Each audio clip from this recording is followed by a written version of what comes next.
안녕하세요. 저는 딸 하나를 키우고 있는 평범한 30대 주부입니다.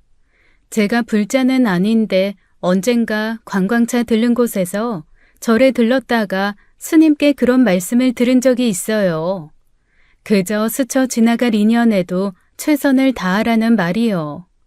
당시 주변 사람들 때문에 마음이 많이 힘들었을 때인데 스님께서 그런 말씀을 해주시며 그러시더라고요. 아주 작은 인연일지라도 내가 최선을 다하다 보면 나중에 그 인연에 대한 미련이 없어 덜 힘들다고요. 그리고 작은 인연인 줄 알았던 것이 알고 보면 생각보다 큰 인연이 되어 돌아올 수 있다고 했었죠. 그때는 그 말이 그렇게 와닿지 않았는데 몇 달 전 그 말의 의미를 온몸으로 느낀 사건이 있었습니다. 저는 소개팅으로 만난 남자친구와 순조로운 연애 끝에 결혼 준비를 시작했었어요. 지금 생각해보면 문제는 상견례 자리에서부터 시작된 것 같습니다. 양가 형제자매까지 다 참석했으면 좋겠다는 시어머님의 말에 저희 쪽에서는 제 언니가, 남편 쪽에서는 아주버님이 참석했었죠. 둘 다 미혼이었고 둘째인 저희 부부가 먼저 결혼을 하게 된 상황이었어요. 요즘은 누가 먼저랄 것도 없이 준비된 애들이 먼저 간다지만 저도 요즘 사람 되려면 멀었나 봐요. 우리 영진이 앞세워 수호 먼저 보내려니 마음이 좀 그렇네요. 사돈은 괜찮으세요? 결혼하려면 사돈 처녀가 먼저인 것 같은데. 아니요. 큰애는 하는 일도 있고 당장 결혼 생각이 없다고 하니 먼저 가고 싶은 작은애 먼저 보내는 건 아무렇지도 않아요. 사돈은 요즘 사람 다 됐나 보네요. 그래도 찬물도 위아래가 있다는 옛말이 괜히 있는 건 아닌데 먼저 갔다가 아이까지 먼저 낳으면 족보도 이상해지고 그런 거 신경 쓰는 시대인가요? 저희는 괜찮습니다. 혹시 큰아드님을 먼저 보내고 싶은 마음에 그러시는 거면 결혼을 조금 미뤄도 괜찮고요. 애들이 나이가 많지도 않은데 사실 저희 쪽에서는 너무 이른 거 아닌가 애 아빠도 서운해하던 차였어요. 아유, 아닙니다. 그런 건 그냥 이 사람이 아쉬워서 그래요. 대학 졸업해 취직에 이제 결혼까지 둘째가 먼저 한다고 하니 부모된 마음에 괜히 안쓰러워서 그러죠. 충분히 그러실 수도 있죠. 그 마음 이해합니다. 자식들이 내 뜻대로만 되면 세상살이 힘든 게 뭐가 있겠어요. 살아보니 자식 키우는 것만큼 힘든 일도 없고요. 사돈처녀는 좋아하는 스타일이 있어? 자매니 의정이처럼 우리 수호 같은 스타일 좋아하려나? 아니요. 수호랑 의정이가 정말 잘 어울리는 한 쌍이라고 생각하지만 저는 좀 달라요. 왜? 어떤 타입 좋아하는데? 키가 큰 게 좋지? 대학이나 뭐 그런 건 따져? 분명 저희 부부 결혼 문제로 모인 자리였는데 시어머니께서는 자꾸만 제 언니에 대한 이야기만 물으셨습니다. 아무리 결혼 준비가 시작된 후 마련된 형식적인 자리라고 해도 그렇지 좀 서운하더라고요. 그때 남편에게 슬쩍 눈치를 주자 남편도 이건 아니다 싶었는지 시어머니 옆구리를 쿡 찔렀죠. 엄마, 우리 상견례로 만난 자리인데 너무 처형 이야기만 하시는 것 같네. 아, 그래? 아차차, 죄송해요. 안 싸돈 바깥 싸돈. 내가 이렇게 처신머리가 없어. 우리 첫째 걱정이 앞서니 사돈댁 첫째도 내가 마음이 쓰인 거니 신경 쓰지 말아요. 아, 예. 음식들 먼저 들까요? 식기 전에. 어쩐지 첫 단추가 잘못 끼워진 것 같다는 생각이 들자 잘 차려진 상 앞에서도 음식이 코로 들어가는지 입으로 들어가는지 모르겠더라고요. 그런데 그 뒤로도 시어머니께서는 자꾸 저희 언니를 그렇게 챙기시는 겁니다. 사돈처녀, 이거 한번 먹어봐요. 맛이 참 좋네. 아, 괜찮습니다. 제가 먹을게요. 저는 신경 쓰지 않으셔도 돼요, 어르신. 아유, 참 곱다. 더 나이 들면 안 될 텐데. 네? 나는 왜 이렇게 사돈처녀가 아쉽고 아까운지 몰라. 딱 예쁠 나이에 시집 가면 참 좋잖아. 안 그래? 의정이랑 2살 차이랬나? 아, 네. 그러면 우리 영진이랑은 4살 차인데, 아유, 궁합도 안 본다는 4살 차이네. 사돈, 누가 보면 우리 큰애가 며느리인 줄 알겠어요. 아유, 나는 그냥 안타까워서요. 미안해요. 말이 나와서 하는 말이지만, 의정이 언니도 내 며느리 삼았으면 좋겠네. 예? 놀랄 것도 없죠. 요즘 겹사돈이 그렇게 드문 일도 아닌데. 보다 못한 엄마가 다시 한번 얘기했지만 시어머니께서는 넉살 좋게 웃으며 선을 지키지 않더라고요. 결국 엄마도 아빠도 들고 있던 수저를 내려놓고 못마땅한 기색을 내비쳤습니다. 뒤늦게 별 의미 없이 한 말이라고 했지만 저희 가족 중 누구도 그 자리에서 기분이 좋았던 사람이 없었어요. 부모님은 부모님대로, 저는 저대로, 게다가 가만히 있던 언니는 언니대로 언짢은 자리였죠.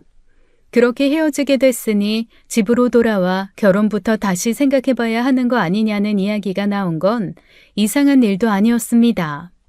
의정이 너 수호랑 결혼 다시 생각해봐라. 아빠, 그 집구석에 엎혀온 내가 한 말을 듣고도 그러고 싶어? 아이, 사람이 눈치를 주고 좀 그만 좀 하라고 하면 적당히 할 줄 알아야지. 1절에 2절에 아주 애국가 4절을 다 하고 앉아 있어. 의정아, 말이 나와서 하는 말이지만 난 수호도 썩 마음에 드는 건 아니야. 애가 너무 우유부단하고 그 자리에서 중심 잡지 못하는 거 보면 결혼해서도 빤해. 남자가 할 말을 할 때는 제대로 할 줄 알아야 하는데 내가 봐도 참 너무했다 싶어. 저도 그 자리에서 제대로 중심을 잡지 못한 남자친구의 태도에 있어선 실망하긴 했었어요. 하지만 그때는 남편과 한창 좋아 죽고 못 살던 시절이기도 해서 그게 파혼할 만큼 중대한 사안인가 싶더라고요. 사실 그 일만 두고 보자면 지금도 파혼까지 하기엔 애매한 상황이긴 했습니다. 시어머니 자리가 유별스럽고 부담스럽긴 했지만 남편과 잘 이야기하면 해결될 문제라고 생각했거든요. 하지만 부모님 의견이 그렇다고 하니 남편에게도 전달하긴 했었어요. 그런데 남편은 오히려 좀 불쾌해 하더라고요. 파혼? 아, 어머님 아버님 너무 오버하시는 거 아니야? 우리 엄마가 좀 오지랖이 넓긴 한데 다 좋은 의미에서 한 말이잖아. 처형 능력 있고 인물도 좋은데 그 나이까지 혼자에 결혼할 생각도 없다고 하니까. 그냥 하신 말씀도 아니고 겹사돈 얘기까지 꺼내신 거 못 들었어? 며느리 삼고 싶다는 말씀도 하시고 우리 상견례로 만난 자리에서 우리 얘기는 제대로 하지도 않으시고 거기서 첫째들도 붙여보려고 애쓰시는 게 좀 그렇다는 거지. 좋은 게 좋은 거라고. 우리 부모님이 그만큼 너희 집이 마음에 들어 그런 거라는 생각은 안 들어? 오죽했으면 엄마가 겹사돈 이야기까지 꺼냈겠냐고. 아이, 너무 과민 반응하시니 나도 당황스러워 뭐라고 해야 할지 모르겠다. 당시 그 일로 남편과 작은 언쟁을 한 뒤 이틀 동안 연락을 하지 않았었어요. 저도 부모님이 조금 과하지 않았나 싶으면서도 이런 일에 제 편을 들어주지 않는 남편에게 서운하기도 했거든요. 결혼 준비하는 예비 부부들 그 과정에서 숱하게 파혼한다지만 그게 제일이 될 줄은 몰랐습니다. 적당히 싸우다 풀 수 있는 문제긴 했는데 언니도 그러더라고요. 엄마 아빠가 단편적으로만 보고 너무 과하다고 생각할 수도 있어. 당사자인 나도 불쾌하긴 했지만 그 일 때문에 죽고 못 사는 너희 파혼하는 거 원치는 않아. 근데 의정아, 이거 하나는 확실히 해야 돼. 이렇게 별거 아닌 문제에도 다른 사람이 아니라 너한테서 문제를 찾고 져주지 않는 남자랑은 결혼하지 마. 자기 생각엔 사소한 문제라는데 그럼 그렇게 사소한 문제일수록 네 마음을 더 들여다봐주고 네 입장에서 생각할 수 있어야 하는 거 아니야? 그렇지. 나도 거기서 좀 실망스러워서 먼저 연락을 못 하겠어. 원래 싸우면 항상 내가 먼저 연락했었는데 아마 수호도 당황스러울 거야. 그래도 먼저 연락하고 싶지는 않아. 갈등을 싫어했던 저는 싸울 때마다 누가 잘못했든 먼저 연락을 하는 타입이었어요. 그 후 잘잘못을 따져 묻고 사과를 받든지 사과를 하든지 했죠. 그러다 보니 이번에도 제가 먼저 연락할 거라고 생각했을 거예요. 그런데 며칠이 지나도 연락을 하지 않자 당시 남편도 당황한 겁니다. 결국 회사 앞까지 찾아왔더라고요. 진짜 파혼이라도 할 생각이야? 왜 연락이 없어? 네가 먼저 할 수도 있잖아. 난 네 연락 기다리면 안 돼? 의정아, 너답지 않게 왜 그래? 사소한 문제일수록 제대로 생각해서 결정하는 게 맞다고 생각했어. 그때 그 자리에서 어머님 태도 우리 가족한테 실례였잖아. 제대로 사과받고 싶어. 그렇게까지 해야겠어? 불필요한 사과라고 생각하면 이대로 끝내면 돼. 전에 없이 단호한 태도로 나가자 남편도 아차 싶은 모양이더라고요. 결국 그날 저녁 시어머님으로부터 연락이 왔습니다. 의정아, 내가 그날 그 자리에서 너무 과했던 것 같다. 사부인 그리고 바깥 사돈이랑 사돈 처녀한테도 미안하다고 전해주렴. 찾아뵙고 해야 할 이야기 같은데 그게 또 신뢰가 되지 않을까 싶어. 나는 정말 별뜻 없이 한 말이었다. 미안하다, 응? 물론 남편에게도 제대로 된 사과를 받았었어요. 주변 사람들한테 물어보니 어머니께서 좀 과했다, 지나쳤다는 의견이 많았는지 결국 인정하더라고요. 저희 부모님을 찾아와 앞으로 본인 선에서 그런 일이 일어나지 않게 하겠다 단단히 약속을 한 뒤에야 저희는 결혼식을 올릴 수 있었습니다. 그런데 함께 살면서 생각지도 못한 일이 생긴 거예요. 신혼집은 남편 회사와 가까운 구축 복도식 아파트를 얻었습니다. 엄마는 너무 오래된 집이라며 별로 좋아하지 않으셨어요. 저희 집도 시댁도 그렇게 차고 넘치는 여유 있는 형편은 아니다 보니 양가 도움을 못 받았습니다. 아빠가 5천 정도는 어떻게 해줄 수 있을 것 같다고 하셨지만 나중에 언니 결혼에 부담될까봐 받지 않았어요. 남편도 시댁에서 아무것도 받지 못했는데 저희 집에서만 돈을 받는 건 염치 없다며 반대했고요. 그렇다고 너무 많은 빚을 지는 것도 싫어서 고민 끝에 딱 저희 형편에 맞는 집을 얻은 겁니다. 신혼가정 가구를 드릴 때는 몰랐는데 이사하고 나서 좀 불쾌한 이웃을 만나게 되었어요. 바로 옆집 남자였습니다. 나이는 저보다 10살쯤 많을까 싶은 생각보다 젊은 남자가 혼자 살고 있더라고요. 안녕하세요. 저 옆집 403호로 이사 온 부부예요. 지난번에 떡 드리려고 찾아왔었는데 안 계시더라고요. 약소하지만 앞으로 잘 부탁드립니다. 네, 남자는 저를 경계라도 하듯 문을 거의 열지 않고 눈만 꺼내서 저를 보고 있었어요. 제가 예쁘게 잘라 만든 모듬 과일 도시락 봉투를 내밀자 손만 꺼내서 가져가고요. 눈빛도 태도도 별로다. 왜 하필 이런 사람이 이웃일까 싶던 차였습니다. 퇴근한 남편이 돌아온 거예요. 의정아, 양의정 뭐해? 지난번에 인사를 못 드린 것 같아서 이번에 인사드리려고. 저희 남편이에요. 네, 그럼 이만. 그러고는 쳐다보는 둥 마는 둥 하고 문을 닫아버리는 겁니다. 집으로 돌아와서 넌지시 남자의 태도에 대한 불만을 터뜨리자 남편은 대수롭지 않게 생각하더라고요. 옛날 우리 어린 시절처럼 아파트 이웃이라고 해서 정 주고 마음 주고 그런 시대 아니잖아. 구축이라고 뭐 마인드도 옛날 사람들일까봐. 언뜻 보니까 그렇게 나이가 많지도 않던데 아유 서로서로 신경 쓸 일 없이 적당히 선 지키며 사는 게 더 좋아.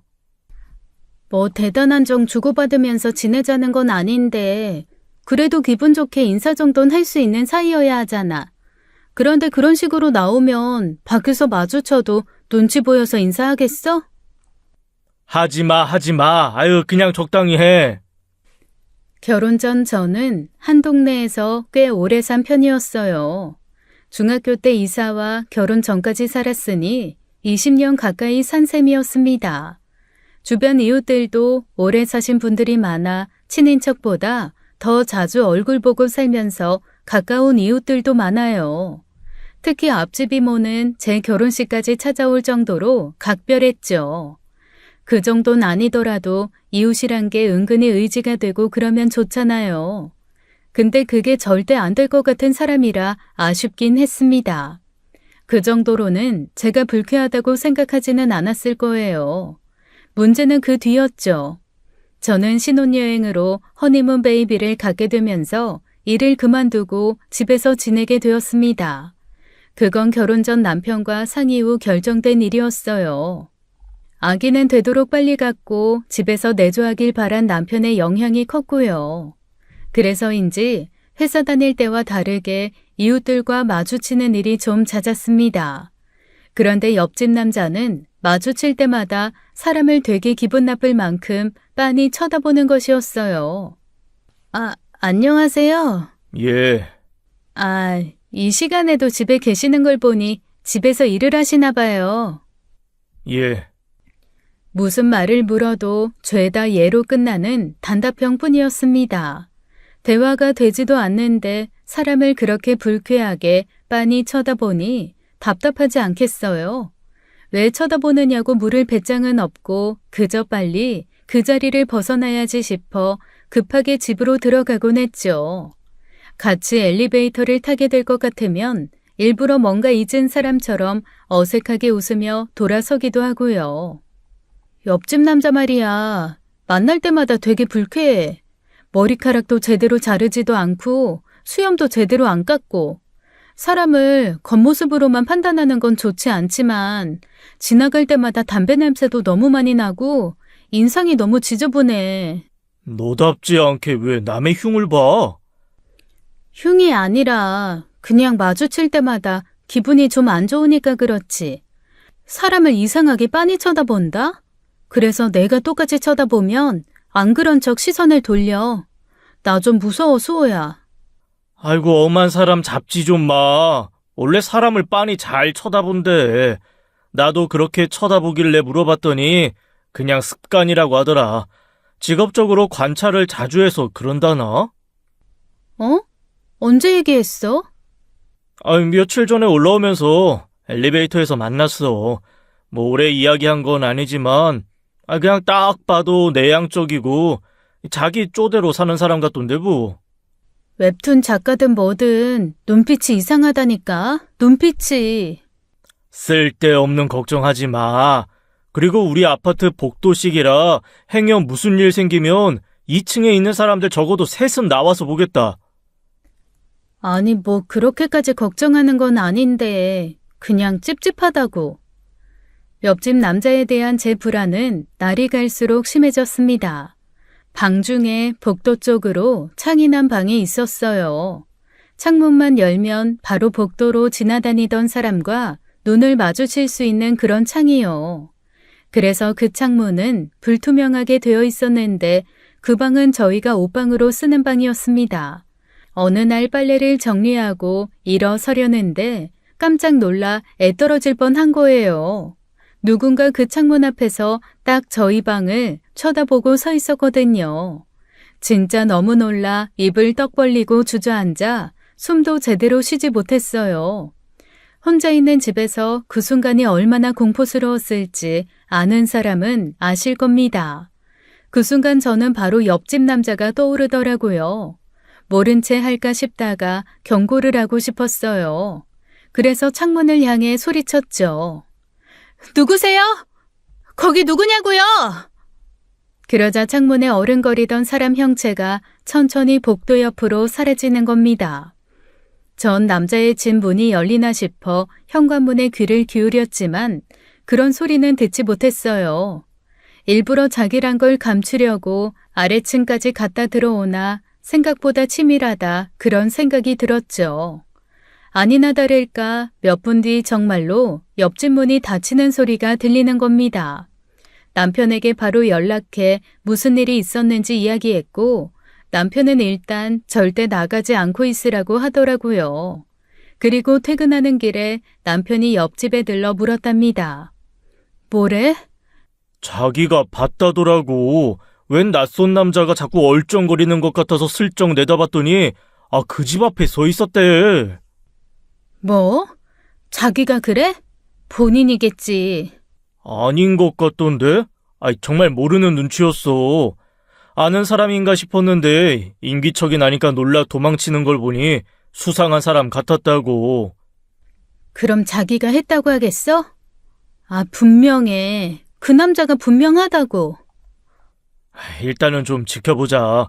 혹시 모르니까 창문이랑 문단속 제대로 하고. 그 뒤로 집에 있는데도 너무 불안했습니다. 집에 이야기하면 걱정하실까봐 따로 말도 못했어요. 그런데 앞동에서 대낮에 강도 사건이 벌어진 겁니다. 다행히 큰 피해는 없었는데 헐거워진 창문 방범창을 뜯어서 열린 창문으로 들어간 낡은 수법이었어요. 하필 그 집엔 할머니 한 분만 살고 계셨어서 범인을 잡지 못했는데 그 뒤로 아파트 내에서도 보안 문제가 이슈가 되었죠. 이런 문제가 있을 줄은 몰랐어. 적어도 외부인이 마음대로 드나들 수는 없게 해야 하는 거 아니야? 구조상 그게 힘들어서 CCTV를 더 늘리는 쪽으로 하기로 했나 봐. 층마다 달자니 비용 문제 때문에 은근히 동의하지 않은 세대도 많고. 우리라도 달자.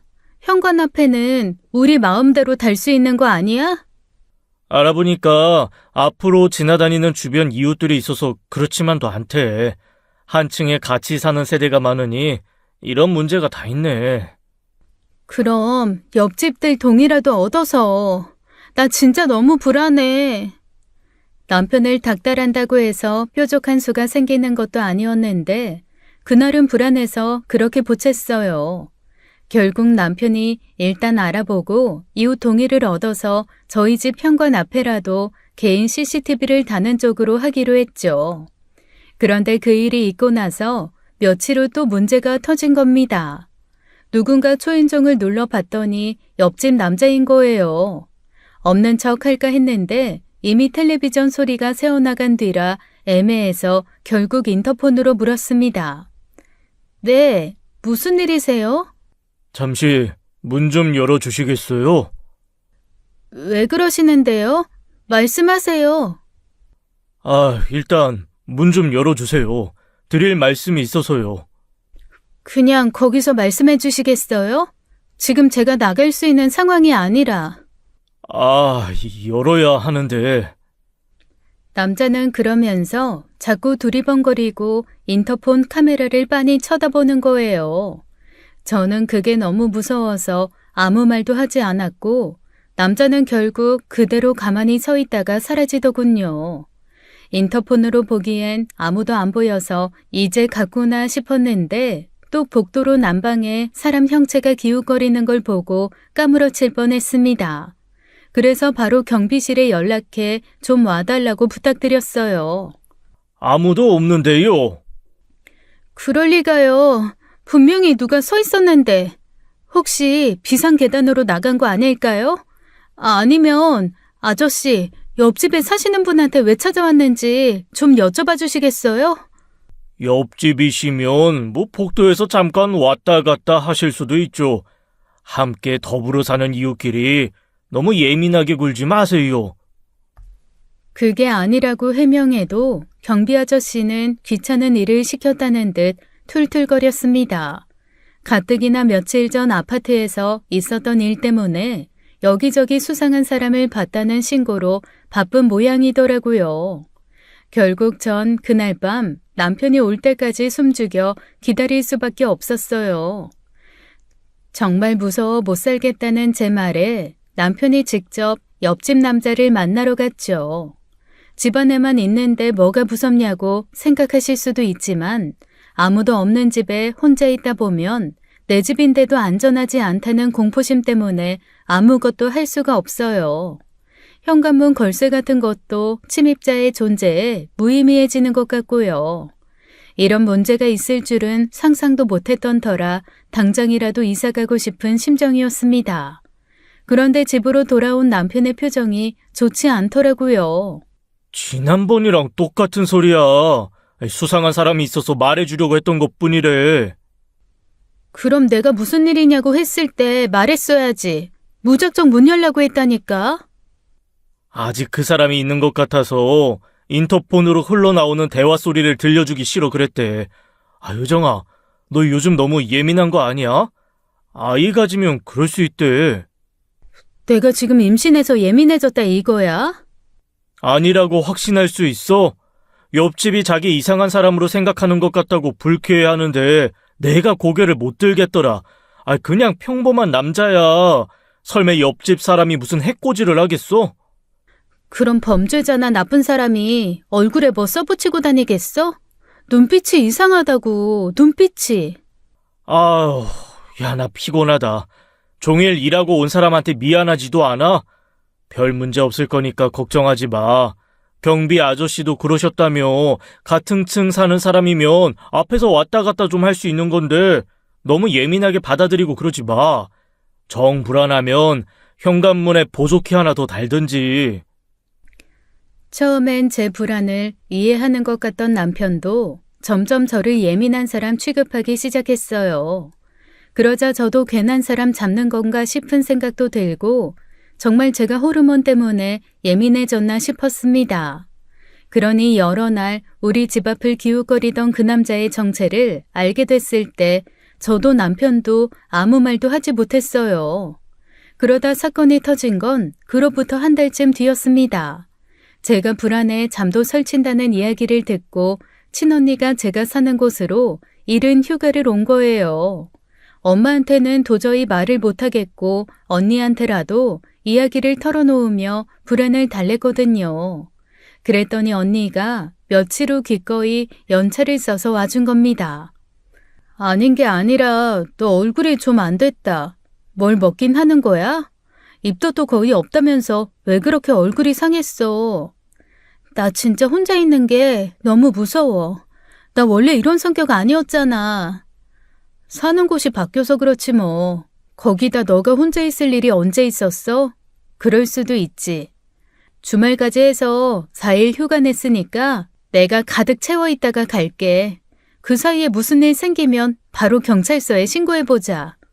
연차까지 내서 함께 해준 언니 덕분에 얼마나 든든했는지 모릅니다. 불안감이 사라져서 좋은 것도 있었지만 줄곧 하루를 혼자 지내다 누군가 종일 함께 있다는 생각을 하니 좋더라고요. 그래서 언니랑 마트에 가서 장도 봐오고 맛있는 점심에 카페까지 갔다가 들어온 거예요. 모처럼의 시간이라 그런지 그 평범한 하루가 너무 좋더라고요. 그렇게 남편이 오기 전에 언니와 함께 저녁상을 차리는데 퇴근한 남편이 뜻밖의 사람과 함께 들어오는 거예요. 아주버님. 잘 있었어요, 재수씨. 오랜만에 수호한테 연락했더니 저녁이나 같이 먹자고 해서. 그러셨어요? 말 좀 해주지. 아주버님 오시는 줄은 몰랐네. 미안. 말한다는 게 형 연락받고 나서 업무 처리하느라 잊어버렸어. 뭐 어때? 숟가락만 하나 더 놓으면 되는데. 처형 왔어요? 고생했겠다. 얼른 쉬고 앉아. 저녁 거의 다 됐어. 갑작스러운 아주버님의 방문에 저도 언니도 얼마나 당황했는지 모릅니다. 솔직히 마주쳐서 반가운 관계는 아니잖아요. 사돈이기도 하고 일전에 상견례 사건이 있어 그런지 언니는 좀 불편해했거든요. 저도 아주버님이 오면 일단 옷차림새도 신경 써야 하고 편하게 있을 수가 없어서 솔직히 반갑지도 않았죠. 말도 없이 아주버님까지 같이 오면 어떡해. 오늘 우리 언니 온다는 말 못 들었어? 아까 연락했잖아. 그래, 들었지. 근데 뭐가 문제야? 처형도 왔는데 우리 형은 오면 안 돼? 아니, 왜 하필 오늘인데. 언니, 아주버님 불편해하는 거 알잖아. 그거야 엄마 때문에 생긴 일이잖아. 괜한 오해로 계속 그렇게 대면 불편하게 지내자고? 아이 기회에 친해지면 좋은 거 아니야? 사돈이랑 친해져서 좋을 건 또 뭔데? 설마 주무시고 가시는 건 아니지? 아닐걸? 출근도 해야 할 텐데. 아무튼 다음번엔 이런 일 없도록 해줘.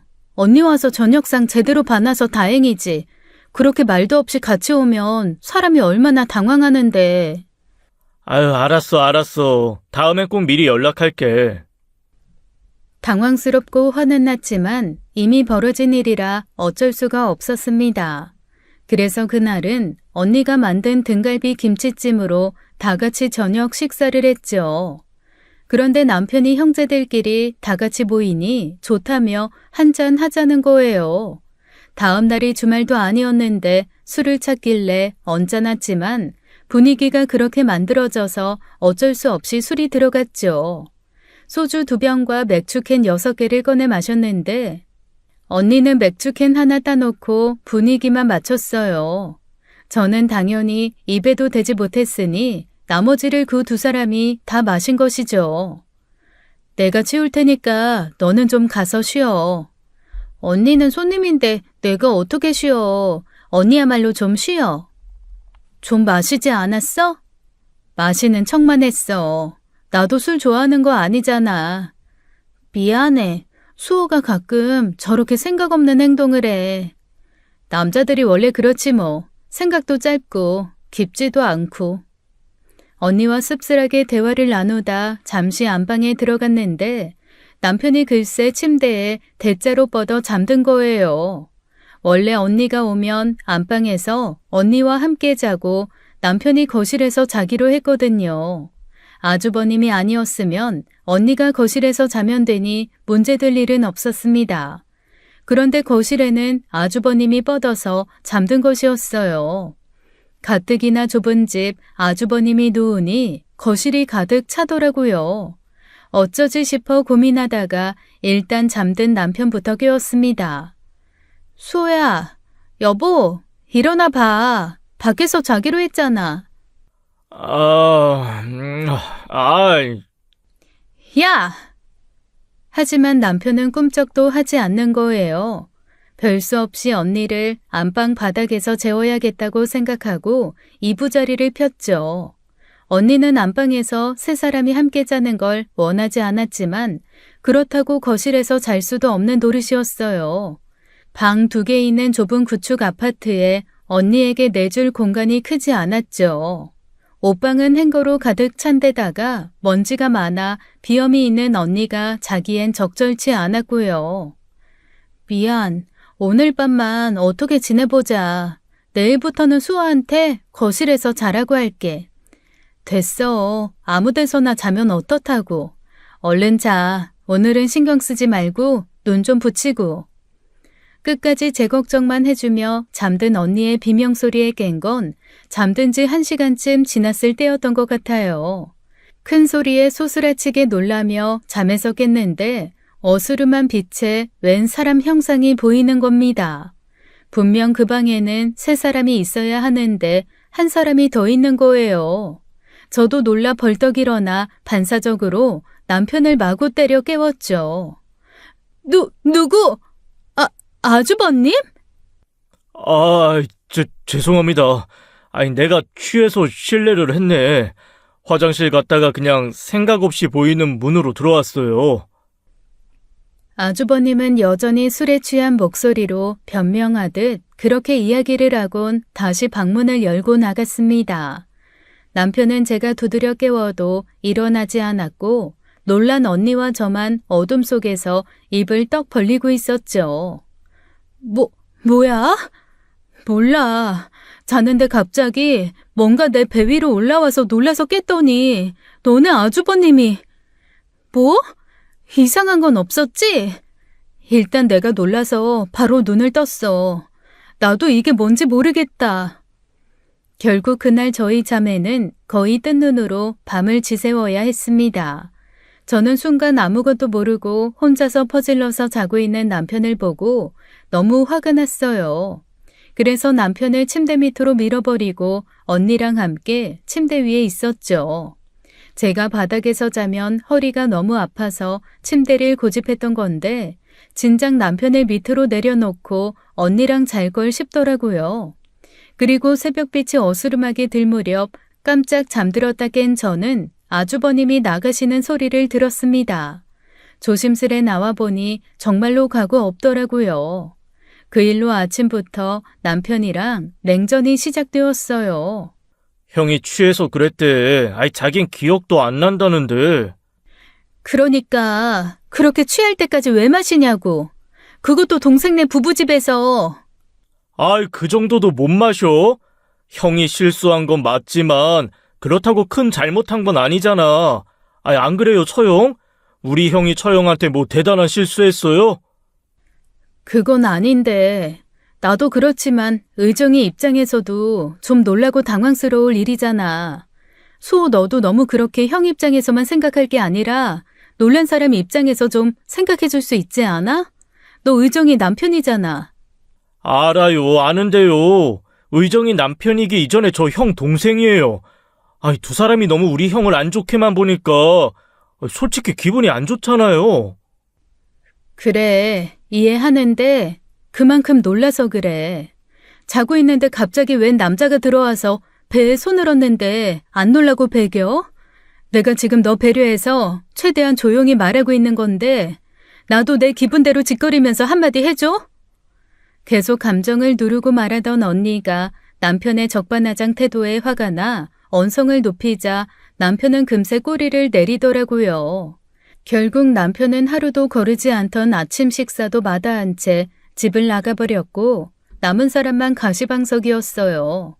언니는 괜히 왔다 이럴 줄 알았으면 안 오는 건데 하며 그날 집으로 돌아가겠다고 한 겁니다. 가지 마. 모처럼 왔는데 좀 있다가 4일 있다 간다고 했잖아.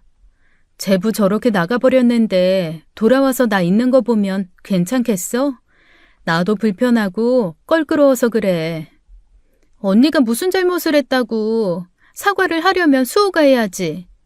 아무리 실수였다지만 말 한마디로 천냥빚도 갚는다는데 기분이 나빠도 사과는 했어야지.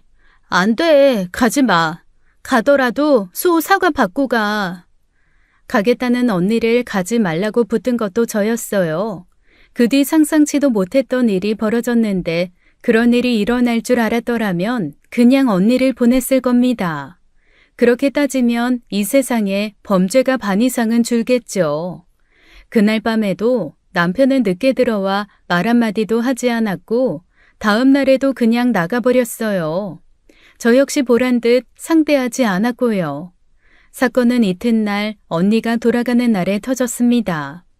분리수거를 위해 잠시 집을 비운 시간이었어요. 언니가 자기가 나가면서 하겠다는 거 미안한 마음에 편하게 있으라고 제가 간 거였죠. 분리수거하고 잠깐 마트에 들러 언니가 좋아하는 아이스크림을 사서 들어오는 길이었습니다. 엘리베이터에서 내리자마자 찢어질 듯한 언니의 비명소리가 들리는 게 아니겠어요? 놀라서 뛰어가 비밀번호를 치려는데 손이 얼마나 떨리던지요. 간신히 문을 열고 들어갔을 때 보인 광경에 저는 너무 놀라 얼어붙고 말았습니다. 언니가 거실과 현관 사이에서 겁에 질린 채 주저앉아 있었고 그 앞에는 옆집 남자가 있는 겁니다. 기어이 이 남자가 이를 치고야 말았구나 싶어 그 남자의 멱살을 쥐려던 순간이었어요. 방에서 신음소리와 함께 보이지 않던 다리가 눈에 들어온 것이었죠. 누구야?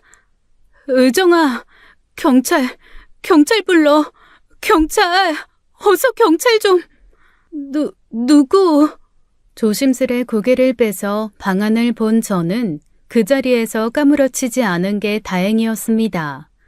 아주버님이 고통스럽게 신음하며 누워 있었거든요. 그 자리에 아주버님이 있다는 것도 놀랄 일인데 더 기가 막힌 건 아주버님의 바지춤이 내려가 있었다는 거예요. 어설프게 반쯤 걸쳐진 바지 너머로 푸른색 팬티가 다 보였죠. 그때 옆집 남자가 얼어붙은 우리 자매를 대신해 경찰에 신고했어요. 대체 어떻게 된 일인지 자초지종은 경찰서에서야 들을 수 있었습니다. 언니가 너무 놀라 제대로 말도 못했는데 참고인 자격으로 따라온 옆집 남자가 약국에서 청심환까지 사다 준 덕분에 언니는 입을 열 수가 있었어요. 의정이, 그러니까 제 동생이 나가고 5분쯤 지났을 때 초인종이 울렸어요. 인터폰을 보니 사돈 총각이었는데 없는 척하는 건 좀 아니다 싶어서 문을 열었거든요. 동생네 집에 머물다 간 날이 있었는데 그때 놓고 간 물건이 있다면서요. 그래서 문을 열어주고 실은 그때 불미스러운 일이 있어서 현관문을 열어둔 채로 있었어요. 언니는 떨리지만 분명한 목소리로 그때의 일을 이야기했습니다. 뭔가 찾는 척하던 아주버님이 언니를 자연스레 방 안쪽으로 유도했고 현관문도 열려있는데 설마 무슨 일이야 있겠나 싶어 따라 들어간 방에서 하마터면 큰일이 일어날 뻔한 거예요. 때마침 언니의 비명소리를 들은 옆집 남자가 와서 아주버님을 제압하고 쓰러뜨린 겁니다. 비명소리가 들렸고, 그래서 나와보니 저 남자가 이 여자분 위에 올라타서 바지춤을 내리고 있었어요. 옆집 남자는 차분하게 당시의 상황을 증언해 주었고 그건 저희 자매에게 정말 큰 도움이 되었죠. 어이가 없고 너무 황당하기만 했던 저는 두 사람의 증언을 듣고 너무 화가 나더라고요. 그래서 마치 딴 세상에 있는 것처럼 앉아있는 아주버님께 따져 물었습니다. 왜 그러신 거예요? 왜요? 아주버님, 말씀 좀 해보세요. 저희 언니예요. 다른 사람도 아니고 저희 언니라고요. 아니, 다른 사람이라고 해도 그러면 안 되죠. 대체 무슨 생각으로, 대체 왜? 하지만 아주버님은 제 목소리가 들리지 않는 사람처럼 대꾸를 하지 않았습니다. 미친 사람인 줄 알았어요. 잦은 교류가 있진 않았지만 적어도 정신적으로 이상이 있는 사람이라고 생각은 안 했었습니다. 시부모님께서도 남편에게서도 이상한 말을 듣지도 못했고요. 대답 없는 아주버님께 소리를 고래고래 지르며 따져 물었지만 얻을 수 있는 건 없었죠. 급하게 회사에서 연락을 받은 남편도 경찰서로 왔는데 자초지종을 듣더니 믿기 어렵다는 듯 입을 다물지 못하더라고요. 경찰관님께 몇 번이나 진짜요? 진짜로요? 라는 말만 기계처럼 반복했습니다. 남편도 마찬가지로 자기 형한테 찾아가 대체 무슨 생각으로 그런 짓을 했냐고 물었지만 대답은 듣지 못했고요. 언니는 너무 큰 충격에 저희 집으로 가지도 못했고 바로 친정집으로 보내야 했어요. 뭔가 오해가 있을 거야. 저 형이 뭔가 오해를 하고. 무슨 오해? 옆집 남자 증언 못 들었어? 아주버님이 우리 언니한테 하려던 짓이 뭔지 진짜 모르겠냐고. 그 남자 이상하다며. 눈빛도 이상하고 수상하다고 그랬잖아. 이제 와서 그 남자 말을 믿는다고? 나도 직접 봤어. 쓰러져 있는 너네 형이 바지춤이 내려간 채 널브러져 있는 거 내 두 눈으로 똑똑히 봤다고. 도저히 믿기 힘들었는지 자기 형 대신 변명이라도 해보려고 했던 남편은 제 말에 입을 다물고 말았습니다. 그런데 경찰 조사 결과 더 믿기 힘든 기가 막힌 일이 밝혀졌어요. 아주버님은 이미 오래전에 직장을 잃은 백수였던 겁니다. 시부모님은 그 사실을 알고 있었고 정확히 남편은 모르고 있었더라고요. 그런데 그 시간만은 백수 아주버님이 한 짓은 그게 전부가 아니었던 겁니다. 최근 저희 집 앞 주변을 얼쩡거리던 그 수상한 사람의 정체가 바로 아주버님이었던 거예요. 그건 옆집 남자의 추가 증언으로 밝혀진 것이었죠. 옆집 남자는 몇 번이나 아주버님을 봤다고 했습니다. 복도로 난 창문 뒤에서 얼굴을 계속 확인했었대요.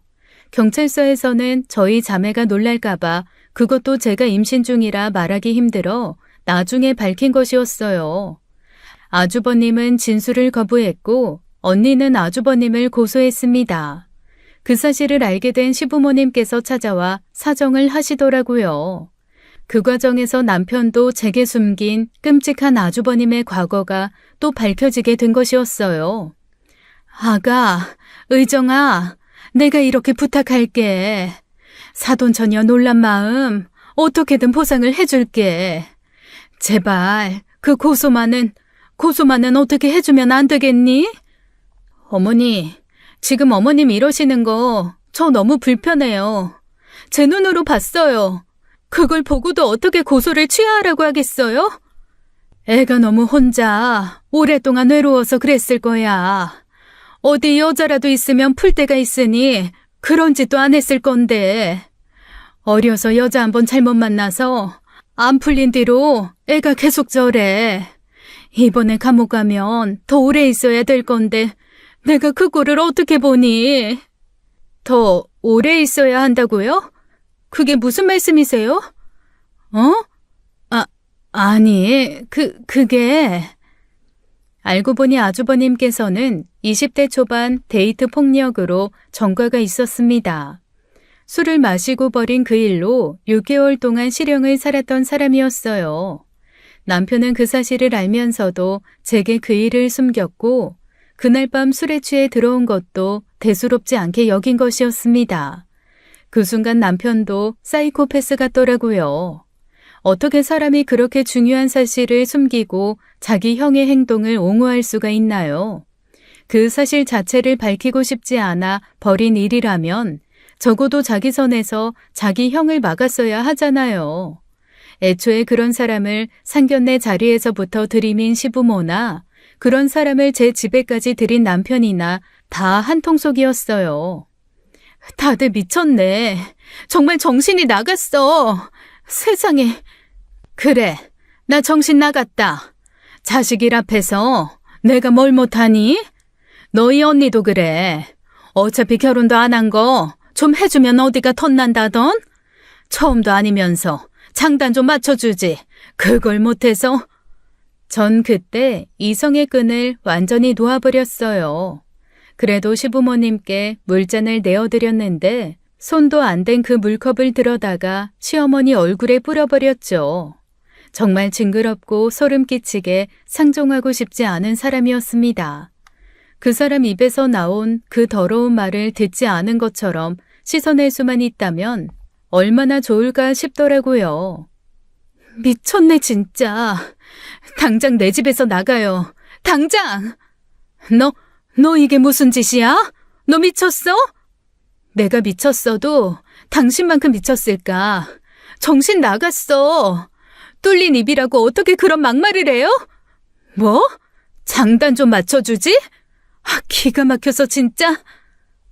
너 나한테 이러고도 수호랑 같이 살 수 있을 것 같아? 생각이란 걸 좀 하고. 당신이나 생각을 좀 하고 살아요. 머리를 모자 쓰는 장식품으로 써요? 내가 지금 이 마당에 당신네 집안 남자랑 살 것 같아? 정수호? 아웃이야. 내 인생에서 완전히 아웃. 뱃속의 애는, 우리 정씨 집안 애는. 정씨? 웃기지 마세요. 우리 애는 양씨지. 죽어도 정씨성 안 물려줄 거니까 당장 나가요. 경찰 부르기 전에 당장 나가. 못 나가. 내 아들 고소 취하해주기 전에는 절대 못 나가. 그래요? 마음대로 하세요, 어디. 배째라며 바닥에 드러놓은 그 여자를 두고 저는 밖으로 나왔습니다. 그리고 복도에서 덜덜 떨리는 손으로 간신히 핸드폰을 들었어요. 그런데 112 그 세 글자 누르는 게 어찌나 버겁고 힘들던지요. 현관을 나오자마자 분노와 두려움에 눈물이 쉬지 않고 쏟아져 내렸습니다. 그런데 그때 옆집 남자가 문을 열고 나와 제 핸드폰을 가져가더니 대신 경찰에 신고를 해주더라고요. 열린 부엌 창문 때문에 다 들린 건지 사정은 알고 있었던 것 같고요. 결국 경찰이 왔고 설득 끝에 시어머니께서는 눈물바람을 하며 시아버지와 함께 돌아갔습니다. 그리고 저는 바로 짐을 싸들고 친정으로 가버렸고요. 당연히 집에서는 이혼하라고 난리가 났고 사기 결혼이라고 남편까지 고소해야 한다고 했어요. 뒤늦게 집에 돌아온 남편이 밤늦게 차를 끌고 달려와 저희 부모님 앞에서 무릎을 꿇었습니다. 장인어른 한 번만 용서해 주십시오. 제가 다 잘못했습니다. 나가. 장인어른, 제발 한 번만 용서해 주세요. 앞으로 평생 죄인처럼 숙이면서 살겠습니다.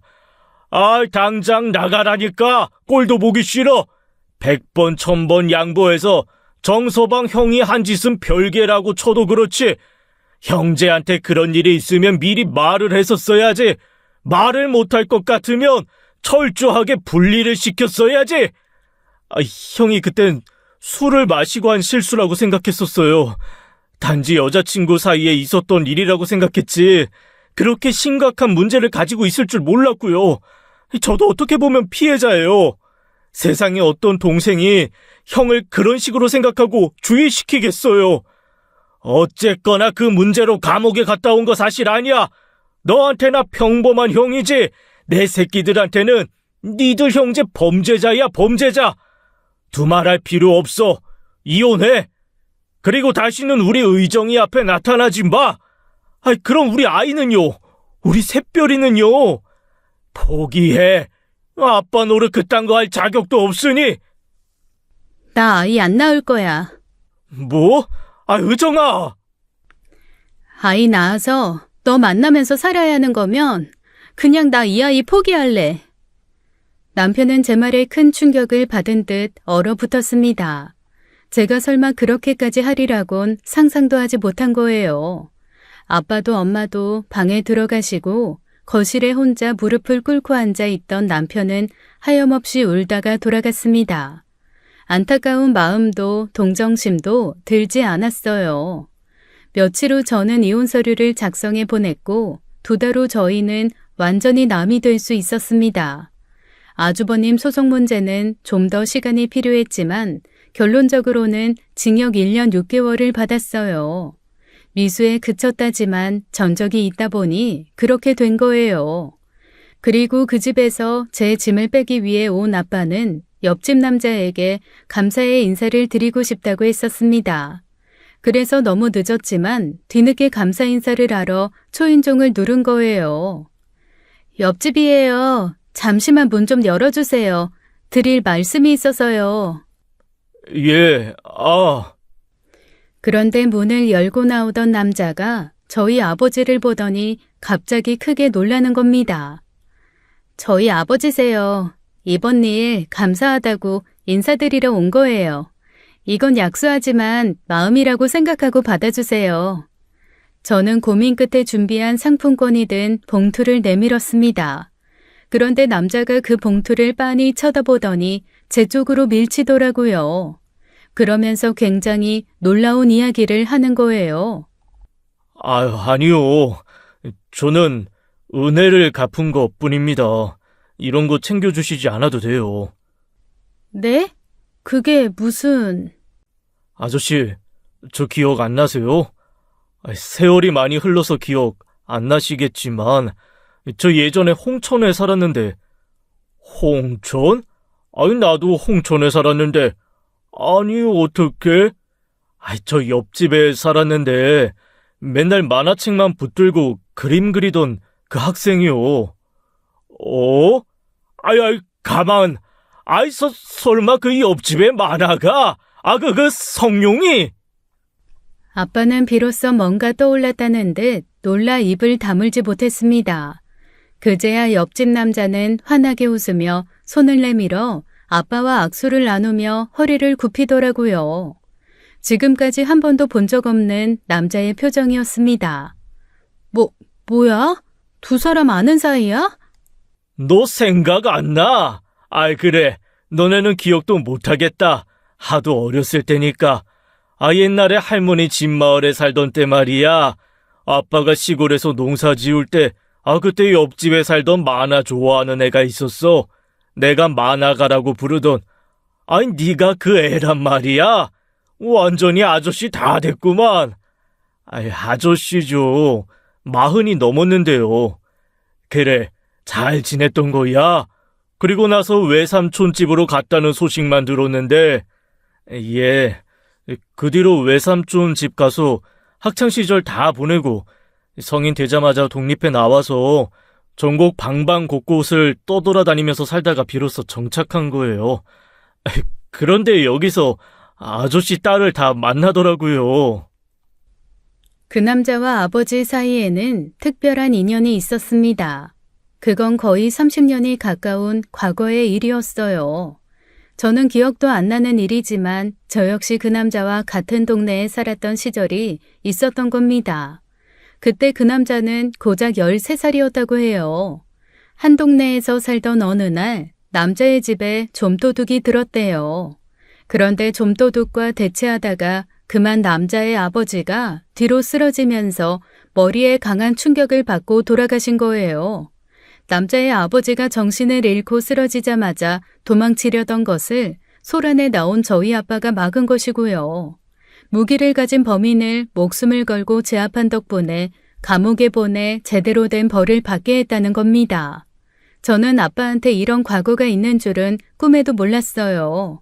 그런데 그 13살의 기억이 30년이 넘도록 빛처럼 남아있었던 모양이었어요.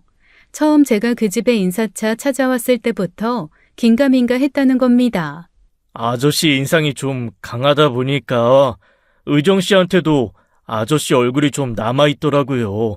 낯이 익다 싶었는데 이름 듣고 거의 확신을 했었어요. 성씨도 이름도 그렇게 흔한 건 아니다 보니 남자의 기억 속에서 살아나온 것이었죠. 그 뒤로 참 신기한 인연이다 싶어 저를 빤히 쳐다보게 된 건데 저는 그걸 오해한 거였고요. 그런데 저희 집 앞에 수시로 수상한 남자가 나타나는 걸 보고 느낌이 좀 안 좋더랍니다. 그래서 그 뒤로 계속 지켜보면서 알려주려고 했던 거예요. 세상에 어떻게 이런 인연이 다 있나. 결국 남자는 제 아버지에게 진 빚을 정말로 갚은 셈이 된 거였어요. 살다 내가 너를 다시 만나 도움을 받을 줄 어떻게 알았겠어? 아이고 참나 고맙다. 이번에 내가 너한테 큰 빚을 졌어. 그 순간 네 아니었으면 아유 지금쯤 어떤 지옥에서 살고 있을지 상상도 안 간다. 마찬가지예요. 아저씨 아니셨으면 그 범인 제대로 잡혔을지도 모르겠고 그 범인 못 잡았으면 저 이렇게 멀쩡하게 그림 그리지 못했을 거예요. 이렇게라도 은혜 갚을 기회를 준 걸 보면 제가 하늘에 그렇게 밉보이진 않은 모양이에요. 남자는 너스레를 떨며 웃었죠. 그날 이후 저희는 자주 연락하며 보고 사는 사이가 되었습니다. 안 좋은 기억 때문에 그 동네에 찾아가진 않지만 남자는 종종 저희 집으로 찾아와 함께 식사를 하죠. 저는 그 뒤로 혼자 아이를 낳았습니다. 남편이 없다는 의미이지 진짜로 혼자라고 생각하진 않아요.